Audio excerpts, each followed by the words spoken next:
ਸਤਨਾਮ ਸ੍ਰੀ ਵਾਹਿਗੁਰੂ ਸਾਹਿਬ JIO.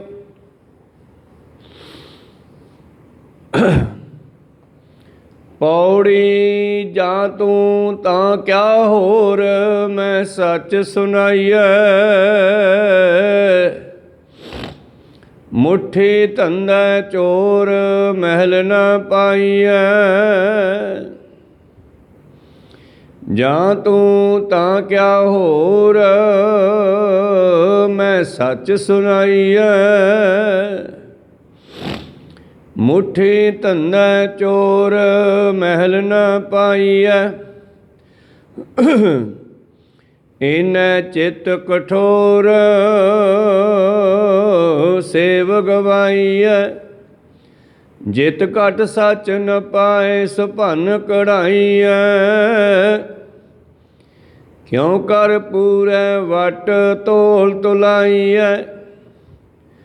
ਕੋਇ ਨ ਆਖੈ ਘਟ, ਜਹਉ ਮੈਂ ਜਾਈਐ। ਲਈਅਨ ਖਰੇ ਪਰਖ, ਦਰਬੀ ਨਾਈਐ। ਸੌਦਾ ਇਕਤ ਹਟ, ਪੂਰੇ ਗੁਰ ਪਾਈਐ। ਲਈਅਨ ਖਰੇ ਪਰਖ, ਦਰਬੀ ਨਾਈਐ। ਸੌਦਾ ਇਕਤ ਹਟ, ਪੂਰੇ ਗੁਰ ਪਾਈਐ। ਵਾਹਿਗੁਰੂ ਜੀ ਕਾ ਖਾਲਸਾ, ਵਾਹਿਗੁਰੂ ਜੀ ਕੀ ਫਤਿਹ। ਆਓ ਗੁਰੂ ਪਿਆਰੇ, ਗੁਰੂ ਸਵਾਰੇ, ਸਤਸੰਗੀ ਜਣੋ, ਪਾਤਸ਼ਾਹ ਜੀ ਕੀ ਅਪਾਰ ਕਿਰਪਾ ਬਖਸ਼ਿਸ਼ ਦਾ ਸਦਕਾ ਆਪ ਜੀ ਅੰਮ੍ਰਿਤ ਵੇਲੇ ਦੇ ਨਿਤਨੇਮ ਸਰਵਣ ਕਰ ਰਹੇ ਸੀ। ਉਪਰੰਤ ਚੱਲ ਰਹੀ ਲੜੀਵਾਰ ਕਥਾ ਮੁਤਾਬਕ ਪਵਿੱਤਰ ਸ਼ਬਦ ਦਾ ਪਾਠ ਸਰਵਣ ਕੀਤਾ ਜੀ। ਆਓ ਮਨੋਬਿਰਤੀਆਂ ਗੁਰੂ ਚਰਨਾਂ ਨਾਲ ਜੋੜਦੇ ਹੋਏ ਗੁਰੂ ਚਰਨਾਂ ਵਿਖੇ ਲਵਾਈਏ ਹਾਜ਼ਰੀਆਂ। ਗੁਰੂ ਕਾ ਬਖਸ਼ਿਆ ਫਤਿਹ ਦਾ ਨਾਰਾ ਕਰੀਏ ਬੁਲੰਦ। ਉਪਰੰਤ ਬਾਣੀ ਦੀ ਵਿਚਾਰ ਨਾਲ ਜੁੜਨਾ ਕਰਾਂਗੇ। ਗੱਜ ਕੇ ਆਖੀਏ ਜੀ ਵਾਹਿਗੁਰੂ ਜੀ ਕਾ ਖਾਲਸਾ, ਵਾਹਿਗੁਰੂ ਜੀ ਕੀ ਫਤਿਹ। ਸਤਨਾਮ ਸ੍ਰੀ ਵਾਹਿਗੁਰੂ ਸਾਹਿਬ ਜੀਓ। ਪੌੜੀ ਜਾਂ ਤੂੰ ਤਾਂ ਕਿਆ ਹੋਰ, ਮੈਂ ਸੱਚ ਸੁਣਾਈਐ। ਮੁੱਠੀ ਧੰਦਾ ਚੋਰ, ਮਹਿਲ ਨ ਪਾਈਐ। ਇਹ ਪਵਿੱਤਰ ਬਚਨ ਧੰਨ ਧੰਨ ਸ਼੍ਰੀ ਗ੍ਰੰਥ ਸਾਹਿਬ ਮਹਾਰਾਜ ਜੀ ਦੇ ਪਵਿੱਤਰ ਅੰਗ 146 ਉੱਪਰ ਸੁਭਾਏਮਾਨ ਔਰ ਸਤਿਗੁਰੂ ਪਾਤਸ਼ਾਹ ਜੀ ਦੀ ਪਵਿੱਤਰ ਬਾਣੀ ਮਾਝ ਰਾਗ ਦੀ ਵਾਰ ਜਿਹੜੀ ਹੈ ਉਹ ਚੱਲ ਰਹੀ ਹੈ। ਪਿਛਲੇ ਦਿਨੀ ਆਪਾਂ ਸਰਵਣ ਕੀਤਾ ਸੀ ਮਹੱਲਾ ਦੂਜਾ ਕਿ ਪ੍ਰਮਾਤਮਾ ਦੇ ਦਰ 'ਤੇ ਕੌਣ ਪ੍ਰਵਾਨ ਹੁੰਦਾ ਹੈ? ਜਿਨ੍ਹਾਂ ਨੂੰ ਪੂਰਾ ਗੁਰੂ ਮਿਲ ਗਿਆ। ਸਈ ਪੂਰੇ ਸ਼ਾਹ, ਜਿਨੀ ਪੂਰਾ ਪਾਇਆ। ਅੱਠੀ ਬੇਪਰਵਾਹ, ਰਹਿਣ ਇੱਕ ਤੈ ਰੰਗ। ਜਿਹੜੇ ਅੱਠੇ ਪਹਿਰ ਮਾਲਕ ਨਾਲ ਜੁੜੇ ਰਹਿੰਦੇ ਨੇ।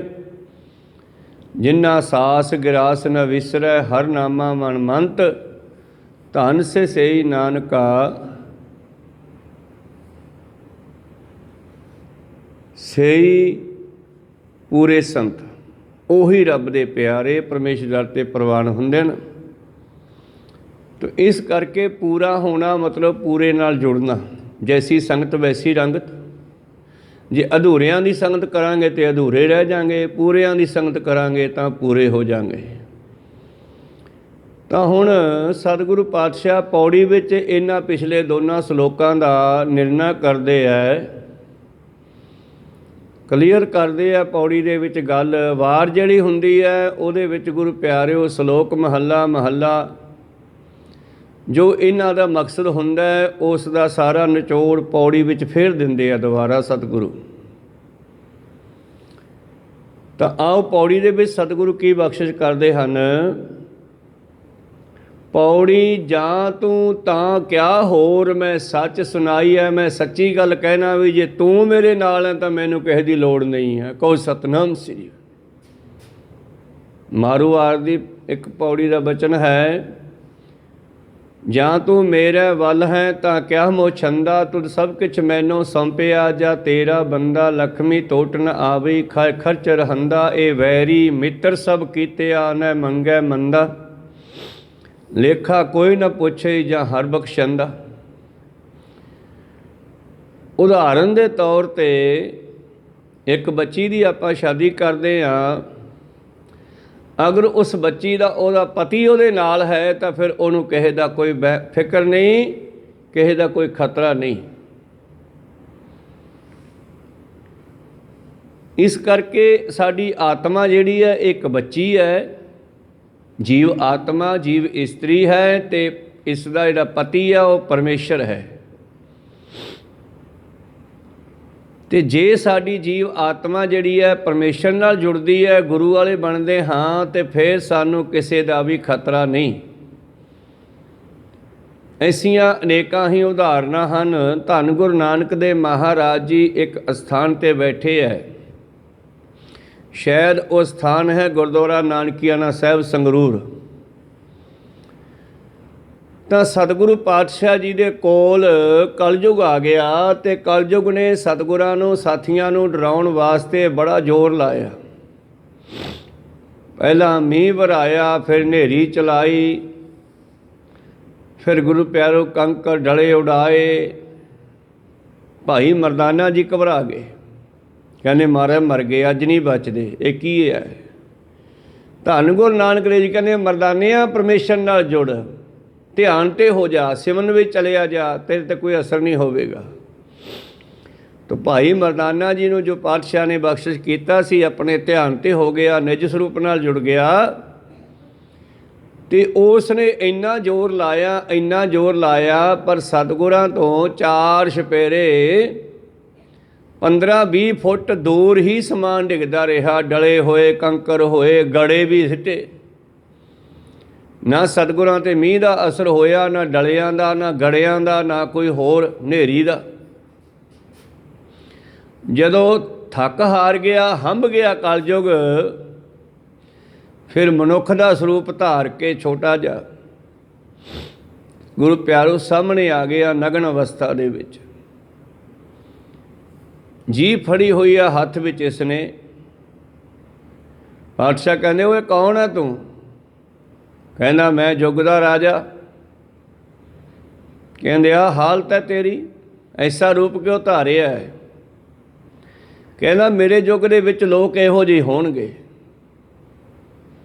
जीव दे सवादां विच, इंद्रियां दे सवादां विच ही फसे होणगे।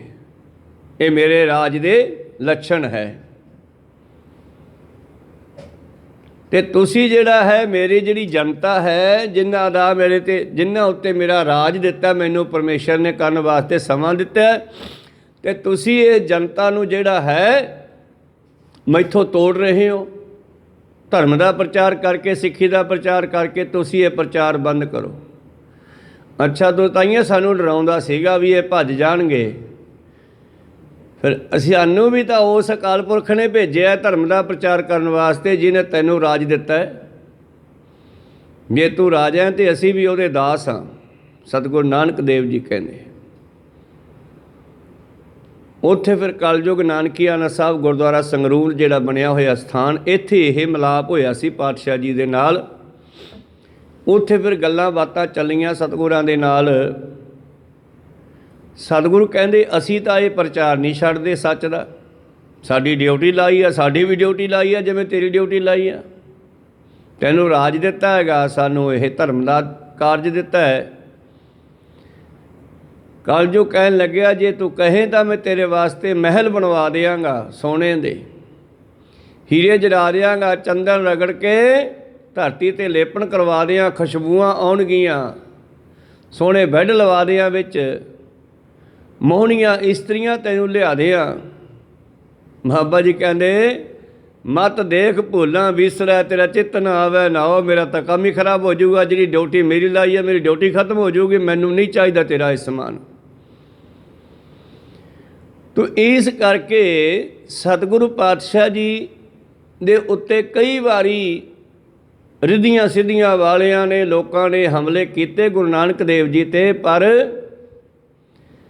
ਉਹ ਸਾਰੇ ਹਾਰ ਕੇ ਭੱਜਦੇ ਰਹੇ। ਗੋਰਖਨਾਥ ਵਰਗਿਆਂ ਨੇ ਵੀ ਕੋਸ਼ਿਸ਼ ਕੀਤੀ ਬਾਬੇ ਨਾਨਕ ਨੂੰ ਆਪਣਾ ਚੇਲਾ ਬਣਾਉਣ ਦੀ, ਵੀ ਜੇ ਕਿਤੇ ਨਾਨਕ ਸਾਡਾ ਚੇਲਾ ਬਣ ਜੇ ਤਾਂ ਪ੍ਰਚਾਰਕ ਵਧੀਆ ਹੈ, ਅਤੇ ਦੁਨੀਆ ਵਿੱਚ ਪ੍ਰਚਾਰ ਜਿਵੇਂ ਮਰਜ਼ੀ ਕਰੇ, ਪਰ ਮੋਹਰ ਸਾਡੀ ਲੱਗ ਜੇ ਵੀ ਗੋਰਖਨਾਥ ਦਾ ਚੇਲਾ ਸੀਗਾ। ਪਰ ਬਾਬਾ ਜੀ ਕਿਸੇ ਦੇ ਚੇਲੇ ਨਹੀਂ ਬਣੇ। ਨਾ ਹਿੰਦੂ ਮਤ ਦਾ ਜਨੇਊ ਪਾਇਆ, ਨਾ ਮੁਸਲਮਾਨ ਮਤ ਧਾਰਨ ਕੀਤੀ ਹੈ, ਨਾ ਗੋਰਖਨਾਥ ਦੇ ਚੇਲੇ ਬਣੇ ਹਨ ਕਿਸੇ ਹੋਰ ਦੂਜੇ ਤੀਜੇ ਦੇ। ਉਹ ਇੱਕ ਅਕਾਲ ਦੇ ਨਾਲ ਜੁੜੇ ਹੋਏ ਹਨ, ਅਤੇ ਸਾਨੂੰ ਵੀ ਅਕਾਲ ਦੇ ਨਾਲ ਜੋੜਿਆ। ਤੋ ਇਸ ਪੌੜੀ ਵਿੱਚ ਇਹੀ ਕਹਿੰਦੇ ਹੈ ਕਿ ਜੇ ਅਸੀਂ ਪਰਮੇਸ਼ਰ ਨਾਲ ਜੁੜੀਏ ਤਾਂ ਸਾਨੂੰ ਕਿਸੇ ਦਾ ਖਤਰਾ ਨਹੀਂ। ਕਈ ਵਾਰੀ ਪਿੰਡਾਂ ਵਿੱਚ ਹੁੰਦਾ ਹੈ, ਸਾਡੇ ਭਈ ਨਜ਼ਰ ਲੱਗ ਗਈ ਜਵਾਕ ਨੂੰ, ਫਲਾਣੇ ਨੇ ਐਂ ਕਰਤਾ, ਇਹ ਕਰਤਾ, ਉਹ ਕਰਤਾ। ਬਾਬਾ ਜੀ ਕਹਿੰਦੇ ਤੰਤ ਮੰਤ ਨਾ ਜੋ ਹਈ ਤਿਤ ਚਾਖ ਨਾ ਲਾਗੈ। ਨਾ ਉਹਦੇ ਉੱਤੇ ਕਿਸੇ ਦੇ ਜੰਤਰਾਂ ਮੰਤਰਾਂ ਦਾ ਅਸਰ ਹੋਵੇਗਾ, ਨਾ ਕਿਸੇ ਨੂੰ ਕੋਈ ਨਜ਼ਰ ਲੱਗੇਗੀ। ਜਿਨ੍ਹਾਂ ਦੇ ਕੋਲ ਪਰਮੇਸ਼ਰ ਦਾ ਨਾਮ ਹੈ, ਕਹੋ ਸਤਿਨਾਮ ਸ੍ਰੀ। ਇਹ ਨਾਮ ਸਭ ਕੁਝ ਕੱਟਣ ਵਾਲਾ ਹੈ, ਤਾਂ ਤੇ ਸਾਨੂੰ ਨਾਮ ਦੇ ਨਾਲ ਜੁੜਨਾ ਚਾਹੀਏ। ਬਿਨ ਤੁਧ ਹੋਰ ਜੇ ਮੰਗਣਾ ਮੈਂ ਤੇਥੋਂ ਮੰਗਦਾ ਹਾਂ, ਤਾਂ ਤੈਨੂੰ ਹੀ ਮੰਗਦਾ। ਤੂੰ ਹੀ ਮੇਰਾ ਬਣ ਜਾ ਅਤੇ ਮੈਨੂੰ ਆਪ ਦਾ ਬਣਾ ਲਾ। ਮਹਾਂਪੁਰਸ਼ ਬਾਬਾ ਨਾਨਕ ਸਿੰਘ ਜੀ ਰੂਮੀ ਵਾਲੇ ਤਾਂ ਗੁਰੂ ਪਿਆਰਿਓ ਕਹਿੰਦੇ ਇਹ ਬੈਠ ਗਏ ਭਜਨ ਬੰਦਗੀ ਤਪੱਸਿਆ ਭਗਤੀ ਕਰਨ ਵਾਸਤੇ। ਪਰਮੇਸ਼ਰ ਖੁਸ਼ ਹੋਏ, ਪ੍ਰਗਟ ਹੋਏ ਅਤੇ ਕਹਿੰਦੇ ਹਾਂ ਵੀ ਆਨੰਦ ਸਿਆਂ। ਇੱਕ ਸਿੰਘ ਹੋਰ ਹੈ ਇਹਦੇ ਨਾਲ, ਉਹਨੂੰ ਰਾਗੀ ਦੱਸਦੇ ਆ। ਇਹਨਾਂ ਦੋਨਾਂ ਨੇ ਦਰਸ਼ਨ ਕੀਤੇ ਕਹਿੰਦੇ ਪਰਮੇਸ਼ਰ ਦੇ। ਪਰਮੇਸ਼ਰ ਕਹਿਣ ਲੱਗੇ ਵੀ ਹਾਂ ਆਨੰਦ ਸਿਆਂ ਬੋਲ, ਤੈਨੂੰ ਕੀ ਚਾਹੀਦਾ ਮੰਗ ਲਾ। ਕਹਿੰਦਾ ਜੀ ਮੈਨੂੰ ਤਾਂ ਮੰਗਣਾ ਹੀ ਨਹੀਂ ਆਉਂਦਾ। ਕਹੋ ਸਤਿਨਾਮ ਸ੍ਰੀ। ਨਹੀਂ, ਮੈਂ ਤੇਰੀ ਭਗਤੀ 'ਤੇ ਖੁਸ਼ ਹੋਇਆ, ਤੂੰ ਕੁਛ ਤਾਂ ਮੰਗ ਲੈ। ਕਹਿੰਦਾ ਜੀ ਮੈਨੂੰ ਮੰਗਣਾ ਨਹੀਂ ਆਉਂਦਾ। ਉਹ ਕਹਿਣ ਲੱਗੇ ਤੀਜਾ ਬਚਨ ਹੈ, ਕੁਛ ਮੰਗ ਲੈ, ਤੇਰੀ ਭਗਤੀ 'ਤੇ ਮੈਂ ਬਹੁਤ ਖੁਸ਼ ਹਾਂ। ਕਹਿੰਦਾ ਜੀ ਮੈਨੂੰ ਮੰਗਣਾ ਨਹੀਂ ਆਉਂਦਾ, ਜੇ ਬਾਹਲਾ ਕਰ ਦਿਓ ਤਾਂ ਮੈਨੂੰ ਆਪ ਦਾ ਬਣਾ ਲਓ। ਕਹੋ ਸਤਿਨਾਮ ਸ੍ਰੀ। ਕਹਿੰਦੇ ਹਜੇ ਕਹਿੰਦਾ ਮੰਗਣਾ ਨਹੀਂ ਆਉਂਦਾ ਅਤੇ ਛੱਡਿਆ ਕੁਛ ਵੀ ਨਹੀਂ ਗਾ। ਉਹ ਜਦੋਂ ਤੂੰ ਮੇਰਾ ਹੀ ਬਣ ਗਿਆ ਅਤੇ ਮੈਂ ਤੇਰਾ ਬਣ ਗਿਆ ਅਤੇ ਮੇਰਾ ਸਾਰਾ ਕੁਝ ਤੇਰਾ ਹੋ ਗਿਆ, ਅਤੇ ਹਜੇ ਬਾਕੀ ਕੀ ਰਹਿ ਗਿਆ। ਆਪ ਸਵਾਰੇ ਮੈਂ ਮਿਲੈ, ਮੈਂ ਮਿਲਿਆ ਸੁਖ ਹੋਏ ਫਰੀਦਾ। ਜੇ ਤੂੰ ਮੇਰਾ ਹੋਏ ਰਹੇ ਸਭ ਜਗ ਤੇਰਾ ਹੋਏ। ਤੋ ਬਾਬਾ ਨਾਨਕ ਸਿੰਘ ਜੀ ਨੇ ਵੀ ਸਾਨੂੰ ਦੱਸਿਆ ਕਿ ਗੁਰੂ ਕੋਲੋਂ ਮੰਗਣਾ ਕੀ ਹੈ। ਗੁਰੂ ਨੂੰ ਹੀ ਮੰਗਣਾ ਵੀ ਤੂੰ ਮੇਰਾ ਬਣ ਜਾ, ਮੈਨੂੰ ਆਪ ਦਾ ਬਣਾ ਲਾ। ਗੁਰ ਕਰ ਜਨਮੇ ਗਵਨ ਮਿਟਾਇਆ, ਅਨਹਦ ਰਾਤੇ ਇਹ ਮਨ ਲਾਇਆ। ਇੱਕ ਆਮ ਕਹਾਣੀ ਜੀ ਪੁਰਾਣੀਆਂ ਮਾਈਆਂ ਬੀਬੀਆਂ ਜਾਂ ਬਜ਼ੁਰਗ ਸੁਣਾਇਆ ਕਰਦੇ ਆ ਬਈ ਇੱਕ ਮਾਤਾ ਹੈ, ਅੱਖਾਂ ਤੋਂ ਗੁਰੂ ਪਿਆਰੋ ਦਿਸਦਾ ਨਹੀਂ, ਮਨਾਖੀ ਹੈ, ਔਰ ਪਰਮੇਸ਼ਰ ਦੀ ਭਗਤੀ ਕਰਦੀ ਆ। ਲੰਮਾ ਸਮਾਂ ਲੰਘ ਗਿਆ, ਬੱਚਾ ਵੀ ਕੋਈ ਨਹੀਂ ਹੋਇਆ, ਦੋਨੇ ਸਮਾਂ ਲੰਘਾਉਂਦੇ ਹੈ। ਇਹਨੇ ਵੀ ਪਰਮੇਸ਼ਰ ਦੀ ਭਗਤੀ ਕੀਤੀ, ਪਰਮੇਸ਼ਰ ਖੁਸ਼ ਹੋਏ। ਕਹਿੰਦੇ ਮੰਗ ਲਾ ਬੀਬੀ ਕੁਛ। ਕਹਿੰਦੇ ਜੀ ਕੀ ਮੰਗਾ। ਸੋਚਦੀ ਹੈ ਵੀ ਕੀ ਮੰਗਾ। ਉਹ ਕਹਿੰਦੇ ਵੀ ਇੱਕ ਬਚਨ ਮੰਗ ਲਾ, ਜਿਹੜਾ ਮਰਜ਼ੀ ਮੰਗ ਲਾ। ਉਹ ਸੋਚਦੀ ਹੈ ਵੀ ਨਾ ਜਵਾਕ ਹੈ ਘਰੇ, ਨਾ ਮੈਨੂੰ ਦਿਸਦਾ, ਨਾ ਘਰੇ ਪੈਸਾ, ਗਰੀਬੀ ਬਹੁਤ ਹੈ, ਮੰਗਾ ਤੇ ਕੀ ਮੰਗਾ। ਜਦੋਂ ਵਾਰ-ਵਾਰ ਕਹਿੰਦੇ ਉਸ ਰੱਬ ਦੇ ਪਿਆਰੇ ਨੇ ਕਿਹਾ ਮੰਗ ਲਾ ਕੁਛ। ਕਹਿੰਦੀ ਜੀ ਫਿਰ ਵਾਹਲਾ ਕਰ ਦਿਓ ਤੇ ਇੱਦਾਂ ਕਰੋ ਕਿ ਮੈਂ ਇਹਨਾਂ ਅੱਖਾਂ ਦੇ ਨਾਲ ਆਪਣੀ ਨੂੰਹ ਨੂੰ ਸੋਨੇ ਦੀ ਮਧਾਣੀ ਨਾਲ ਦੁੱਧ ਰਿੜਕਦੀ ਵੇਖਣਾ ਚਾਹੁੰਦੀ ਹਾਂ। ਕਹੋ ਸਤਿਨਾਮ ਸ੍ਰੀ। ਇੱਕ ਦੇ ਵਿੱਚ ਹੀ ਸਾਰਾ ਕੁਝ ਉਹਨੇ ਮੰਗ ਲਿਆ।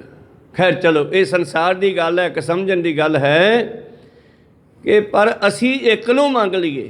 ਇੱਕਾ ਬਾਣੀ ਇੱਕ ਗੁਰ, ਇੱਕੋ ਸ਼ਬਦ ਵਿਚਾਰ, ਇਸ ਇੱਕ ਨਾਲ ਜੁੜ ਜਾਈਏ ਤੇ ਸਭ ਕੁਝ ਸਾਡਾ ਹੋ ਜਾਣਾ ਹੈ।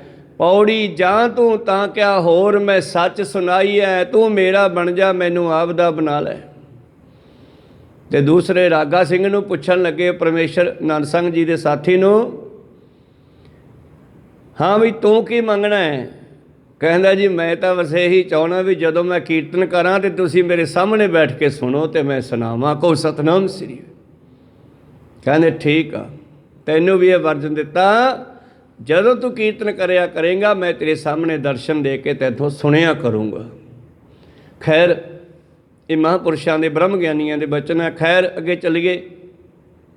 ਪ੍ਰੀਤਮ ਜੀ ਕਹਿੰਦੇ ਜਿਨ੍ਹਾਂ ਦਾ ਪਰਮੇਸ਼ਰ ਨਾਲ ਪਿਆਰ ਪੈ ਗਿਆ ਉਹਨਾਂ ਨੂੰ ਕਿਤੇ ਜਾਣ ਦੀ ਲੋੜ ਨਹੀਂ। ਬਿਨ ਤੁਧ ਹੋਰ ਜੇ ਮੰਗਣਾ ਸਿਰ ਦੁੱਖਾਂ ਕੇ ਦੁੱਖ, ਦੇਹ ਨਾਮ ਸੰਤੋਖੀਆ ਉਤਰੇ ਮਨ ਕੀ ਭੁੱਖ। ਮੈਨੂੰ ਤਾਂ ਬਸ ਤੇਰਾ ਨਾਮ ਹੀ ਦੇ ਦੇ, ਤੇਰਾ ਨਾਮ ਹੀ ਬੜਾ ਹੈ। ਆਹ ਦੁਨੀਆ ਵਿੱਚ ਕਿਸੇ ਮੰਤਰੀ ਦਾ ਨਾਮ ਚੱਲਦਾ, ਮੇਰਾ ਨਾਮ ਲੈ ਦੀ ਜਾ ਕੇ ਤੇਰਾ ਕੰਮ ਹੋ ਜਾਊਗਾ। ਕਿਤੇ ਥਾਣੇਦਾਰ ਦਾ ਚੱਲਦਾ, ਕਿਸੇ ਬੰਦੇ ਦਾ ਚੱਲਦਾ, ਕਿਸੇ ਸਰਪੰਚ ਦਾ ਚੱਲਦਾ, ਛੋਟੇ ਛੋਟੇ ਨਾਮ ਚੱਲਦੇ ਆ ਲੋਕਾਂ ਦੇ। ਤੇ ਜਿੱਥੇ ਪਰਮੇਸ਼ਰ ਦਾ ਨਾਮ ਚੱਲਦਾ ਉੱਥੇ ਕਿਹੜਾ ਕੰਮ ਹੈ ਜਿਹੜਾ ਨਾ ਹੋਵੇ? ਕਹੋ ਸਤਨਾਮ ਸ੍ਰੀ। ਇਸ ਕਰਕੇ ਪਾਤਸ਼ਾਹ ਸਾਨੂੰ ਤੇਰਾ ਨਾਮ ਦੇ ਦਿਓ। ਤੇਰਾ ਨਾਮ ਸਾਰੀ ਦੁਨੀਆ ਵਿੱਚ ਚੱਲਦਾ ਹੈ, ਸਾਰੀ ਦੁਨੀਆ ਤੇਰੇ ਅੰਡਰ ਹੈ। ਜਿੱਥੇ ਤੇਰਾ ਨਾਮ ਲਈਏ ਉੱਥੇ ਕਿਹੜੇ ਕਾਰਜ ਆ ਜਿਹੜੇ ਨਾ ਹੋਣ? ਤਾਂ ਮੇਰੇ ਪ੍ਰੀਤਮ ਜੀ ਕਹਿੰਦੇ ਆਓ ਉਸ ਮਾਲਕ ਨਾਲ ਜੁੜੀਏ। ਇਹ ਤਾਂ ਹੈ ਗੁਰਮੁਖਾਂ ਦੀ ਗੱਲ ਪਹਿਲੀ ਪੰਕਤੀ ਵਿੱਚ। ਦੂਜੀ ਪੰਕਤੀ ਵਿੱਚ ਫਿਰ ਮਨਮੁਖਾਂ ਦੀ ਗੱਲ ਕਰਦੇ ਆ ਨਾਲ ਲੱਗਵੀਂ। ਮੁੱਠੀ ਧੰਦਾ ਚੋਰ ਮਹਿਲ ਨਾ ਪਾਈਐ। ਮੁੱਠੀ ਹੁੰਦੀ ਹੈ ਠੱਗੇ ਗਏ, ਮੁੱਠਣਾ ਹੁੰਦਾ ਠੱਗਣਾ।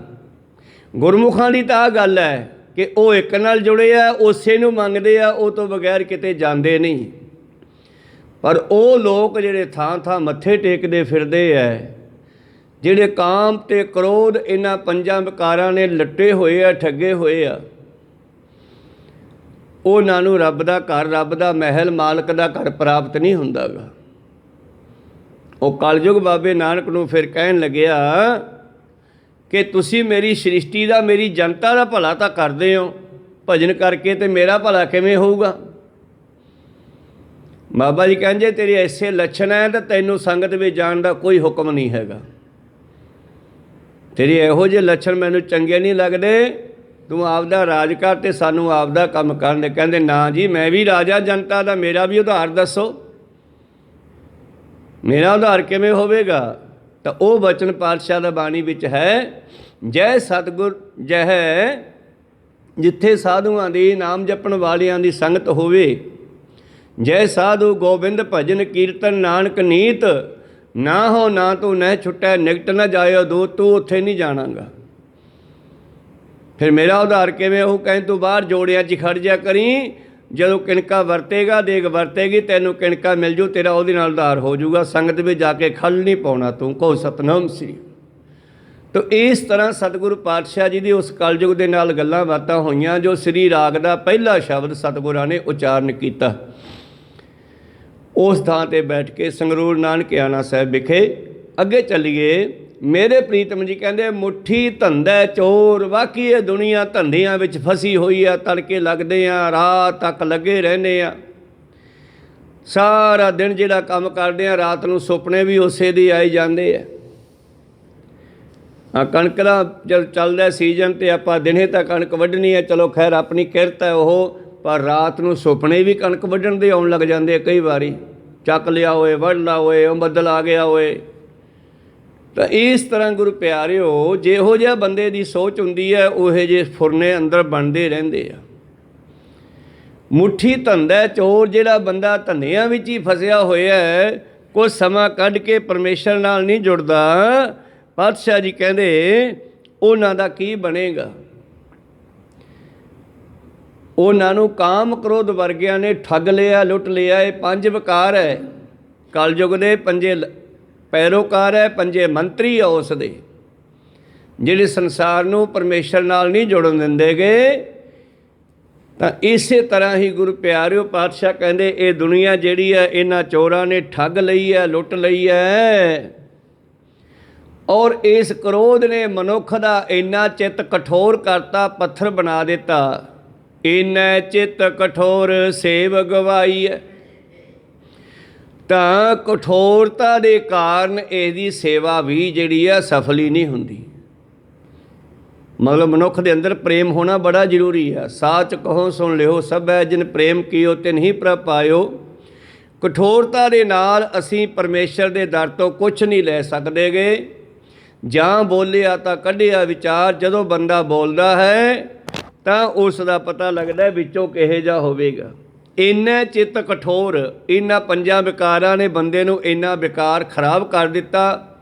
क्रोध ने कठोर कर दिता, काम वासना ने लोभी बना दिता।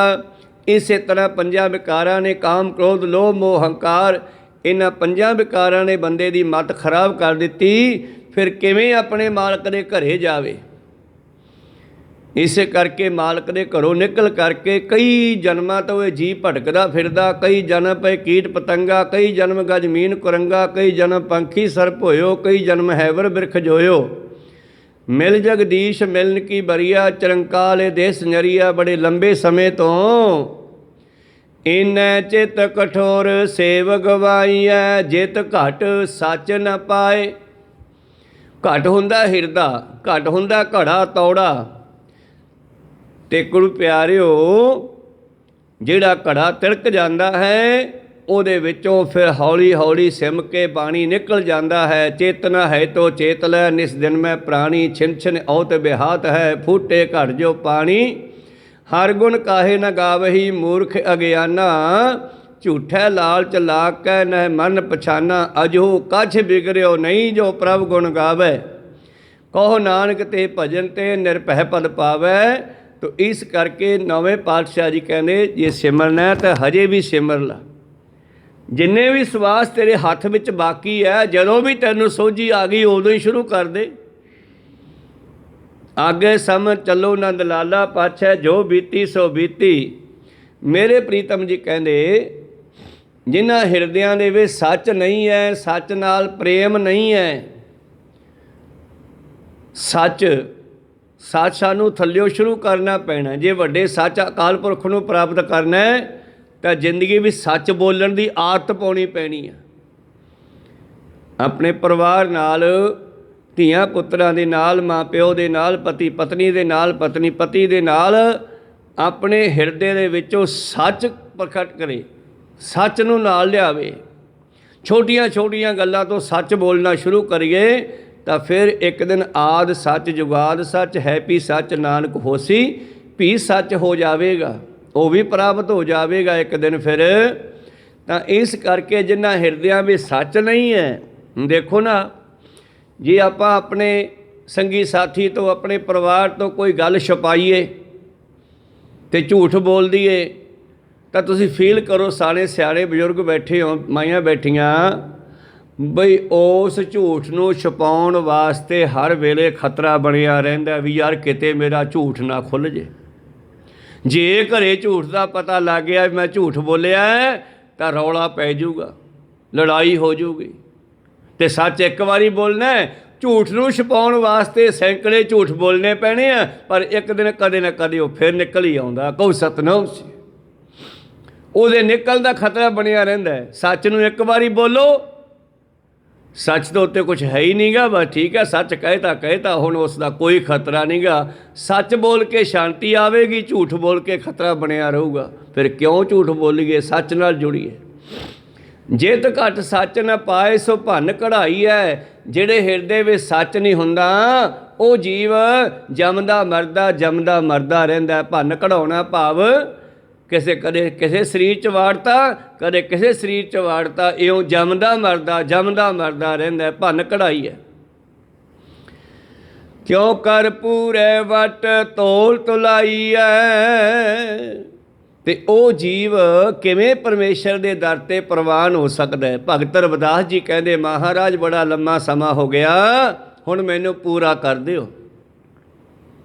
हम सर दीन दयाल ना तुम सर, साडे वर्गा निमाणा कोई नहीं ते सोडे वर्गा दयालु कोई नहीं।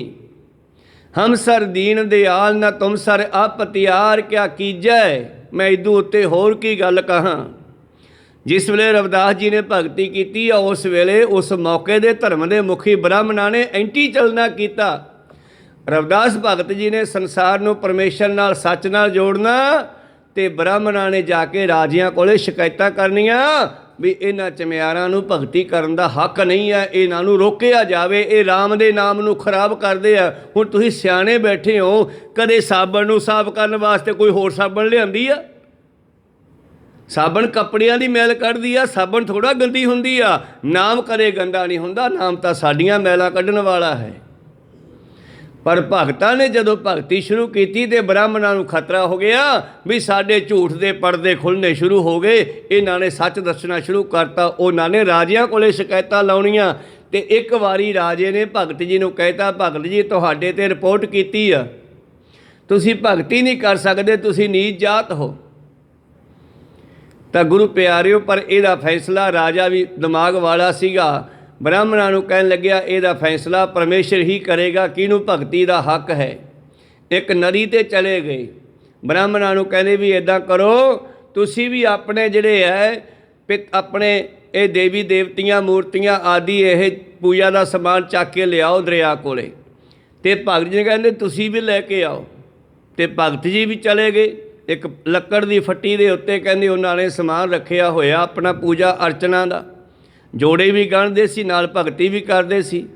ਪੰਡਤਾਂ ਨੇ ਵੀ ਰੱਖਿਆ, ਪਰਲੇ ਕਿਨਾਰੇ ਰੱਖਤਾ ਤੇ ਦੂਜੇ ਕਿਨਾਰੇ ਰਾਜਾ ਬਹਿ ਗਿਆ ਤੇ ਪੰਡਤਾਂ ਨੂੰ ਕਹਿੰਦਾ ਵੀ ਹੁਣ ਤੁਸੀਂ ਆਪਦੀਆਂ ਟੱਲੀਆਂ ਵਜਾਓ, ਭਗਤੀ ਕਰੋ, ਭਜਨ ਗਾਓ, ਜਿਵੇਂ ਮਰਜ਼ੀ ਕਰੋ, ਆਪਦੇ ਪੂਜਿਆ ਦੇਵਤਿਆਂ ਨੂੰ ਉੱਧਰੋਂ ਇੱਧਰ ਸੱਦੋ। ਬੜਾ ਜ਼ੋਰ ਲਾਇਆ, 2 ਘੰਟੇ ਉਹਨਾਂ ਦਿੱਤੇ ਗਏ ਸਮਾਂ, 2 ਘੰਟੇ ਬਤੀਤ ਹੋ ਗਏ ਆ। ਉਹਨਾਂ ਦੀਆਂ ਮੂਰਤੀਆਂ ਉੱਧਰੋਂ ਟਸ ਤੋਂ ਮਾਸਣਾ ਹੋਈਆਂ। ਫਿਰ ਰਵਿਦਾਸ ਜੀ ਟਾਈਮ ਤਾਂ ਰਵਿਦਾਸ ਜੀ ਨੇ ਫਿਰ ਆ ਸ਼ਬਦ ਗਾਇਆ, ਪਰਮੇਸ਼ਰ ਨਾਲ ਜੁੜ ਕੇ ਆ ਸ਼ਬਦ ਗਾਇਆ। ਫਿਰ ਉੱਥੇ ਇਹਨੂੰ ਕਹਿੰਦੇ ਆ ਉਥਾਨਕਾ, ਕਿਹੜਾ ਸ਼ਬਦ ਕਿੱਥੇ ਕਿਉਂ ਗਾਇਆ ਗਿਆ, ਕਹੋ ਸਤਨਾਮ ਸ੍ਰੀ। ਫਿਰ ਉੱਥੇ ਸ਼ਬਦ ਗਾਇਆ, ਹਮ ਸਰ ਦੀਨ ਦਿਆਲ ਨ ਤੁਮ ਸਰ ਆਪਤਿਆਰ ਕਿਆ ਕੀਜੈ, ਬਚਨੀ ਤੋਰ ਮੋਰ ਮਨ ਮਾਨੈ, ਜਨ ਕੋ ਪੂਰਨ ਦੀਜੈ, ਹੋਂ ਬਲ ਬਲ ਜਾਉ ਰਮਈਆ ਕਾਰਨੇ, ਕਾਰਨ ਕਵਨ ਅਬੋਲ। ਤੇਰੇ ਕਿਹੜੇ ਕਿਹੜੇ ਕੰਮਾਂ ਦੀ ਗੱਲ ਕਰਾਂ, ਮੈਂ ਬਲਿਹਾਰੇ ਜਾਵਾਂ, ਤੇਰੇ ਬਹੁਤ ਕਿਰਪਾ ਹੈ ਦੁਨੀਆ ਉੱਤੇ। ਕਾਰਨ ਕਵਨ ਅਬੋਲ, ਬਹੁਤ ਜਨਮ ਵਿਛੜੇ ਥੇ ਮਾਧੋ, ਇਹ ਜਨਮ ਤੁਮਹਾਰੇ ਲੇਖੇ, ਕਹਿ ਰਵਿਦਾਸ ਆਸ ਲਗ ਜੀਵੋਂ ਚਿਰ ਭਇਓ, ਦਰਸ਼ਨ ਦੇਖੇ। ਤੇ ਜਿਸ ਵੇਲੇ ਸ਼ਬਦ ਗਾਇਆ ਨਾ ਭਗਤੀ ਵਿੱਚ ਜਾ ਕੇ ਜੁੜ ਕੇ ਪਰਮੇਸ਼ਰ ਨਾਲ, ਤੇ ਭਗਤ ਜੀ ਦਾ ਉਧਰ ਜਿਹੜੀ ਪਟੜੀ ਰੱਖੀ ਹੋਈ ਜਿਹਦੇ ਉੱਤੇ ਉਹਨੇ ਪੂਜਾ ਦਾ ਸਮਾਨ ਰੱਖਿਆ ਸੀਗਾ, ਉਹ ਪਟੜੀ ਦਰਿਆ ਵਿੱਚ ਚੱਲੀ, ਨਦੀ ਵਿੱਚ ਚੱਲੀ ਤੇ ਉਹਨੂੰ ਪਾਰ ਕਰਦੀ ਹੋਈ ਨਦੀ ਨੂੰ ਦੂਜੇ ਪਾਸੇ ਆ ਗਈ ਤੇ ਭਗਤ ਜੀ ਦੀ ਜਿੱਤ ਹੋਈ। ਬ੍ਰਾਹਮਣ ਹਾਰ ਗਏ, ਹੰਕਾਰੀ ਕਹੋ ਸਤਨਾਮ ਸੀ। ਖੈਰ ਵਿਚਾਰਾ ਇੱਥੇ ਰੁਕਦੇ ਆ, ਅੱਗੇ ਚੱਲੀਏ। ਮੇਰੇ ਪ੍ਰੀਤਮ ਜੀ ਕਹਿੰਦੇ ਆਓ, ਜੇ ਉਹਦੇ ਦਰ 'ਤੇ ਪੂਰੇ ਹੋਣਾ ਕਿਉਂ ਕਰ ਪੂਰੇ ਵੱਟ ਤੋਲ ਤਲਾਈਏ। ਬਈ ਉਹ ਤਾਂ ਤੱਕੜੀ ਵਾਂਗੂ ਧਰਮ ਦੀ ਤੱਕੜੀ ਨਾਲ ਵੇਖੇਗਾ। ਜੇ ਤੁਸੀਂ ਪੂਰੇ ਉਤਰੇ ਤਾਂ ਤੁਹਾਨੂੰ ਆਪਣੇ ਦਰ 'ਤੇ ਰੱਖ ਲਵੇਗਾ। ਖਰੇ ਖਜ਼ਾਨੇ ਪਾਈਨ ਖੋਟੇ ਸਿੱਟੀਨ ਬਾਹਰ ਬਾਹਰ, ਸੁਨਿਆਰਾ ਵੀ ਸੋਨੇ ਨੂੰ ਜਦ ਸੋਧਦਾ ਹੈ ਤੇ ਖੋਟ ਨੂੰ ਮਿੱਟੀ ਵਿੱਚ ਸਿੱਟ ਦਿੰਦਾ ਹੈ ਤੇ ਸੋਨਾ ਖਰਾ ਕੱਢ ਕੇ ਮੋਹਰ ਲਾ ਕੇ ਉਹਨੂੰ ਖਰਾ ਕਰਕੇ ਪੇਟੀ 'ਚ ਰੱਖ ਲੈਂਦਾ। ਕਹੋ ਸਤਨਾਮ। ਉਹ ਖਰਾ ਹੁੰਦਾ। ਜਿਹੜੇ ਦਰ 'ਤੇ ਖਰੇ ਹੋ ਗਏ ਉਹਨਾਂ ਨੂੰ ਆਪਣੇ ਵਿੱਚ ਮਿਲਾ ਲੂਗਾ, ਜਿਹੜੇ ਖੋਟੇ ਰਹਿ ਗਏ ਉਹਨਾਂ ਨੂੰ ਦੁਬਾਰਾ ਫਿਰ 84 ਲੱਖ ਜੂਨਾਂ ਵਿੱਚ ਭੰਨ ਕਢਾਈ ਹੈ, ਫਿਰ ਜੰਮਣ ਮਨ ਚੱਕਰ ਵਿੱਚ ਪਾਵੇਗਾ। ਆਖਰੀ ਪੰਕਤੀਆਂ ਵਿੱਚ ਬਾਬਾ ਜੀ ਕਹਿੰਦੇ ਕਿਉਂ ਕਰ ਪੂਰੇ ਵੱਟ ਤੋਲ ਤਲਾਈਐ, ਕੋਈ ਨਾ ਆਖੈ ਘੱਟ ਹਉਮੈ ਜਾਈਐ। ਤੇ ਸਾਨੂੰ ਘਟਾਇਆ ਕਾਸ ਨੇ ਆ, ਹੰਕਾਰ ਨੇ। ਜਿਨ੍ਹਾਂ ਦਾ ਹੰਕਾਰ ਨਿਕਲ ਗਿਆ ਉਹ ਹੌਲੀ ਹੌਲੀ ਪੂਰੇ ਹੋ ਜਾਣਗੇ।